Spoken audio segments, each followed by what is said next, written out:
Na mtazamaji wa huduma ya Ukombozi TV, hivi ndivyo ambavyo mtumishi wa Mungu Nabii Rabiel Akiyo ametamatisha ibada hii, ibada ya kufichua mali zilizofichwa sirini. Ikiwa leo ni siku ya kwanza Jumanne, napata nafasi ya kuzungumza na baadhi ya wanaukombozi. Na unaitwa nani, kutokea wapi? Naitwa John Waitali kutokea Merani. Ndio.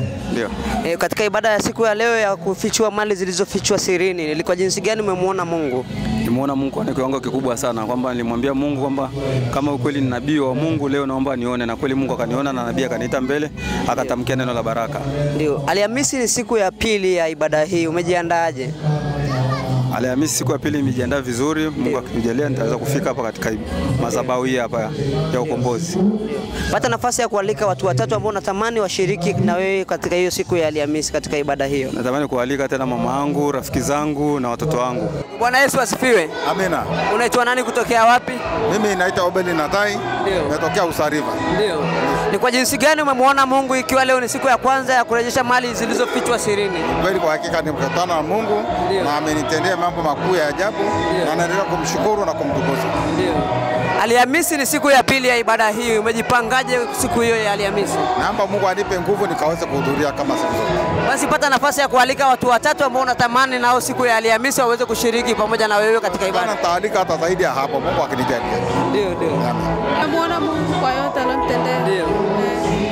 Pata nafasi ya kualika watu siku ya Alhamisi ikiwa ni siku ya pili ya ibada hii. Ndio.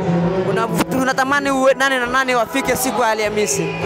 Mama yangu, dada yangu. Ndio. Na bibi yangu. Nimemuona Mungu ikiwa leo ni siku ya kwanza ya kufichua mali zilizofichwa sirini. Kwa kweli ninamshukuru Mungu, maana nimemuona Mungu kwa viwango vya juu sana. Ndio. Kuliko nilivyotazamia. Kweli kabisa. Kwa sababu unajua kila kitu ni imani na maandalizi ya moyo. Ndio. Unapokuja madhabahu yenye kuona kama inatakiwa umejipanga ili ukutane na Mungu kikamilifu. Ndio. Alhamisi ni siku ya pili, utakuja? Kwa kweli bila kukosa. Sitaweza kuacha. Pata nafasi ya kualika watu watatu ambao unatamani na wao siku ya Alhamisi waje wakutane na muujiza kama uliona wewe. Kwanza kabisa ninaanza pale familia ya kwetu pale Nairobi. Ndio.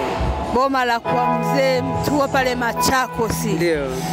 Namba 2 kabisa nazipeleka hizi salamu pale Amerika kwa rafiki yangu Karen. Akiwa pale Amerika anatufuatilia kwa njia ya mtandao. Ndio. Vile ninapenda kumkaribisha Duncan akiwa pale Canada. Pia vile wanafuatilia kwa njia ya mtandao. Ndio. Na mwisho kabisa ninapenda kuwakaribisha marafiki zangu wakiwa Dar es Salaam, wakiwa wanafuatilia pia kwa njia ya mtandao. Naitwa Bite, natokea Usa. Unatokea Usa. Ni kwa jinsi gani umemuona Mungu ikiwa leo ni siku ya kwanza kufichua mali zilizofichwa sirini? Naamini Mungu ataenda kutenda juu ya maisha yangu. Ndio.